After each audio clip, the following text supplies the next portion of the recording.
ஜூஸியாக வந்து பார்த்தீங்கன்னா chicken basmati rice mutton biryani டேஸ்ட்டில் இருக்குங்க. ஸோ பீசஸ் வந்து பார்த்தீங்கன்னா சிக்கன் தான் டேஸ்ட் அல்டிமேட்டாக இருக்கும். நீங்களும் இதே போல ரெசிபி பார்த்து செஞ்சுட்டு சாப்பிட்டு கமெண்ட் பண்ணுங்கள். சிக்கன் பாஸ்மதி ரைஸ் பிரியாணிங்க. ஸோ வந்து பார்த்தீங்கன்னா சிக்கனை வந்து இன்றைக்கி மஞ்சள் தூள் போட்டு வாஷ் பண்ணிட்டேன்.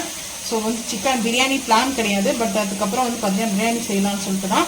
ஸோ இப்போ வந்து பார்த்தீங்கன்னா ரம்பா லீஃப் வந்து சேர்த்தாச்சு. இப்போது காஷ்மீரி மிளகாய் பவுடர் வந்து ஒரு 1.5 ஸ்பூன் வந்து சேர்த்துருக்கேன். இஞ்சி பூண்டு பேஸ்ட் வந்து பார்த்தீங்கன்னா 1 ஸ்பூன் வந்து சேர்த்துக்கலாங்க. 1 ஸ்பூன் சேர்த்துட்டு கல்லுப்பு சேர்த்துட்டோங்க. சேர்த்துட்டு இப்போ மிக்ஸ் பண்ணிக்கலாம். பிரியாணி மசாலா வந்து பிரியாணியில் நம்ம இன்றைக்கி கொஞ்சம் டிஃப்ரெண்ட்டாக இருக்கும். அப்போவே பிரியாணி நம்ம வெங்காயம் தக்காளி வதக்கணும் இல்லையா, அதில் பிரியாணி மசாலா ஆட் பண்ணிக்கலாங்க. இன்றைக்கி நான் வந்துட்டு இந்த சில்லி மட்டும் தான் சேர்த்துருக்கேன், ரெட் சில்லி பவுடர், காஷ்மீரி மிளகாய் பவுடரு. ஸோ இப்போ வந்து பார்த்தீங்கன்னா மிக்ஸ் பண்ணிக்கலாங்க. மிக்ஸ் பண்ணிட்டு ஒரு 1/2 அன் ஹவர் கழித்து பார்த்தீங்கன்னா மேரினேட் ஆகட்டுங்க சிக்கனை. அதுக்கப்புறமா நம்ம வந்து பிரியாணி செய்யலாம். பாஸ்மதி வச்சுக்கோங்க அரிசியை. இப்போ வந்து மேரினேட் பண்ணியாச்சுங்க. ஒரு 1/2 அன் ஹவர் கழித்து பார்த்துக்கலாம் வாங்க. சிக்கன் பிரியாணிக்கு அடுப்பு ஆன் பண்ணிவிட்டு குக்கர் வச்சுருக்கேன். இப்போ ஆயில் சேர்த்துக்கலாம். ஆயில் சேர்த்தாச்சுங்க. ஆனியனும் 2 பீஸ் இல்லை ரம்பா வச்சுருக்கேன், சேர்த்துக்கலாங்க அப்படியே ஆயிலில். இப்போ அடுப்பு ஹை ஃப்ளேம் தாங்க இருக்குது.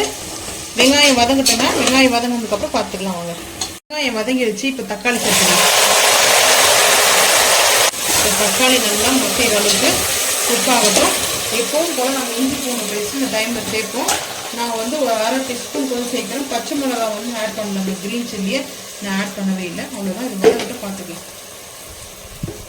தக்காளி பாருங்கள் நல்லா குழஞ்சிட்டு நம்ம அந்த ஆயிலெல்லாம் பிரிஞ்சு வருது பாருங்கள். இதுதாங்க இந்த மாதிரி மசாலா ரெடி பண்ணிக்கோங்க. ஸோ இப்போ வந்து பிரியாணி மசாலா நம்ம ஃபஸ்ட்டு சிக்கனில் மேரினேட் பண்ணும்போது சேர்க்கல. ஒரு 3 டீஸ்பூன் இந்த ஸ்பூனில் சேர்த்துக்கிறேன். இது வந்து சின்ன ஸ்பூன் தாங்க, அதனால் ஒரு 3 டீஸ்பூன். ஏன்னா சிக்கன்னு ஸோ இதில் வந்து சின்ன ஸ்பூன் தான் இது. அது கூடவே காஷ்மீரி மிளகாய் பவுடர் கொஞ்சம் கலருக்கு நல்லா வந்து ஒரு 1/2 டீஸ்பூன் கொஞ்சம் கூட எடுத்துருக்கேன். 1/2 டீஸ்பூன் தான் எடுத்துருக்கேன். 1/2 ஸ்பூன் கொஞ்சம் கம்மியாக எடுத்துருக்கேன் மிளகாய் தூள். இப்போ இதெல்லாம் நல்லா மசாலா பாருங்கள். இந்த மாதிரி நீங்கள் மசாலா செஞ்சுட்டு சிக்கன் செய்யுங்க. இது சிக்கன் பிரியாணி மாதிரி இருக்காது, மட்டன் பிரியாணி டேஸ்ட்டில் இருக்குங்க. சிக்கனை வச்சு மட்டன் பிரியாணி டேஸ்ட்டில் சூப்பராக சமைக்கலாம் நம்ம வீட்லேயே. ஸோ அது மெயினாக நம்மளுக்கு இது போல் ரெடி பண்ணிக்கணும் மசாலா. இப்போ நம்ம சிக்கனை வந்து மேரினேட் பண்ணி வச்சுருக்கோம் இல்லையா, இது அப்படியே சேர்த்துக்கலாங்க. ஸோ இப்போ அந்த சிக்கனை சேர்த்துட்டோம் இல்லையா, இந்த மசாலாவில் ஒரு 2 நிமிஷம் நல்லா இப்படியே வந்து மிக்ஸ் பண்ணி விடுங்க. நான் சிம் பண்ணிட்டேங்க.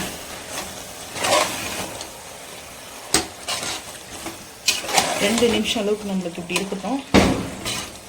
ஸோ இப்போ ஒரு கைப்பிடி அளவுக்கு வந்து கொத்தமல்லி கட் பண்ணி வச்சுருக்கேன், வாஷ் பண்ணி பொடிசாக கட் பண்ணது சேர்த்தாச்சு. ஒரு கைப்பிடி அளவுக்கு வந்து பார்த்தீங்கன்னா புதினா வாஷ் பண்ணி வச்சுருக்கேன். 2 டைம் நல்லா வாஷ் பண்ணி வச்சுருக்கேங்க. ஸோ இப்போ மிக்ஸ் பண்ணிக்கலாங்க. இந்த டைமில் ஹை ஃப்ளேம் பண்ணிவிட்டு நல்லா மிக்ஸ் பண்ணிட்டு அதுக்கப்புறம் அரிசியை வந்து நம்ம சேர்ப்போம், பாஸ்மதி ரைஸை.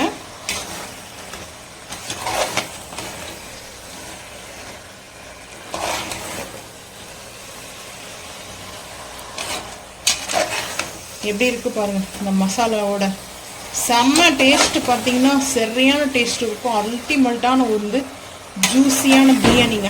நல்லா மிக்ஸ் பண்ணிட்டாங்க. ஒரு 2 நிமிஷம் வச்சு பார்த்துக்கலாம். இப்போ ரைஸ் சேர்த்துக்கலாங்க.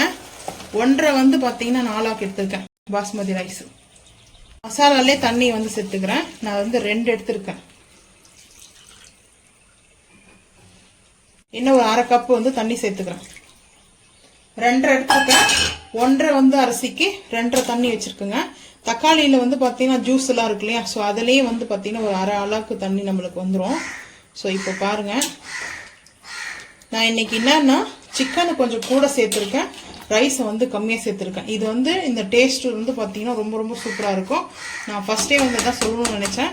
எப்பவுமே கறி வந்து பார்த்தீங்கன்னா சிக்கனோ மட்டனோ நீங்கள் நான்வெஜ் எடுக்கும்போது ஒரு 2 பங்கு வந்து மட்டனோ சிக்கனோ செய்யும்போது 1 பங்கு ரைஸ் வந்து செஞ்சு பாருங்கள். இந்த பிரியாணி கொஞ்சம் சூப்பராக இருக்கும் டேஸ்ட்டாக. ஸோ அதனால் இப்போ வந்து பார்த்தீங்கன்னா 1 ஸ்பூனுக்கு வந்து கீ சேர்த்துக்கிறேங்க. நெய் வந்துட்டு இன்னும் கொஞ்சம் கூட சேர்த்துக்கிறேன். சேர்த்துட்டு இப்போ வந்து பாருங்கள் மிக்ஸ் பண்ணிக்கலாம். இப்படி சென்டரில் மிக்ஸ் பண்ணுங்க. அதுக்கப்புறம் வந்து பார்த்தீங்கன்னா காரம் உப்பெல்லாம் கரெக்டாக இருக்கா செக் பண்ணிவிட்டு 2 விசில் வரட்டுங்க. ப்ரெஷர் லோவாக ஆனதுக்கப்புறம் ஓப்பன் பண்ணி பார்த்துக்கலாங்க. அவ்வளோதாங்க. சுட வந்து பார்த்தீங்கன்னா பாஸ்மதி ரைஸ் சிக்கன் பிரியாணி சூப்பராக ஜூஸியாக வந்து ரெடி ஆகிடுச்சிங்க. டேஸ்ட் வந்து பார்த்தீங்கன்னா அல்டிமேட்டாக இருக்குது. ஸோ நீங்களும் இதே போல் ரெசிபி வந்து செஞ்சு பார்த்துட்டு மறக்காமல் வந்து கமெண்ட் பண்ணுங்கள். ஸோ இந்த வீடியோ பிடிச்சா லைக் பண்ணுங்கள், ஷேர் பண்ணுங்கள், சப்ஸ்கிரைப் பண்ணுங்கள், பெல் ஐக்கான் வந்து கிளிக் பண்ணுங்கள். மறக்காமல் சேனல் வந்து ஃபாலோ பண்ணுங்கள். அப்போ தான் நம்ம போகிற வீடியோ உங்களுக்கு நோட்டிஃபிகேஷனாக வருங்க. தேங்க்யூ.